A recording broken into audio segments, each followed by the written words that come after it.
Okay, take one. This is how to assemble a 7600 North respirator.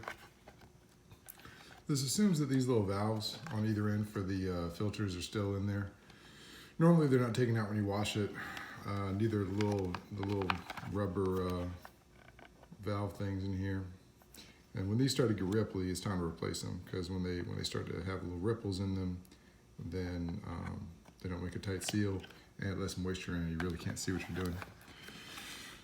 So first thing is you take this rubber mouthpiece kind of thing and you slip it in the front, and you have to put this part in first. So this part comes through and work it in. This is awkward with the angle of the camera, but that's okay. So you put that guy in first, so that way this ring is all the way around the outside. And then you take this part here, this is the little screwy part, and slide that in the nose piece and slide it down, work it in, and slide it through the hole, like so. And then you can go ahead and take this part and screw that boy on there.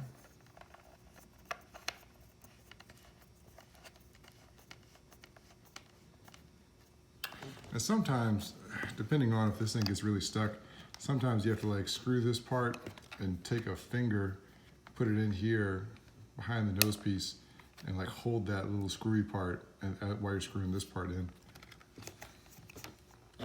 You take this guy and slide him in. He only goes in one way. And you gotta make sure that little orange part is behind the glass of the mouthpiece. And then you take the ring. I don't really think it has the proper way. Put it on either way. Oh, maybe there's a way. No, this doesn't feel right.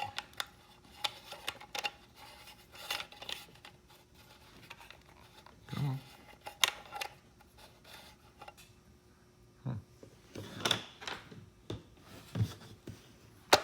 Oh. Ah. Wasn't in all the way. There. Now this will screw on. And then you flip this thing around. And you kind of got to take this nose piece and work your fingers around and seal it to the mouthpiece itself. So that way when you look at it, what you're doing is sealing this part here to sealing the nose piece to this part, because there's a little groove in there that this thing fits in. So when you put your thumb in here, or your finger, you should feel all plastic around here. So there shouldn't be like a little section where the nose piece is kind of halfway hanging on. But that's it. That's how you put it back on. And make sure all your stuff is tight. Obviously inspect your mask for breaks and cuts and things like that. Because if you know, a piece of like wood or something comes and smacks you in the face and there's a big old crack coming through here, well, you know, the respirator is done for. So it's time to replace it. So this is it. You just put your filters on. And I'd recommend, if you're going to store it, to put duct tape over the intake of the filters, which I don't have a filter handy, but yep, that's my 2 cents. So there you go.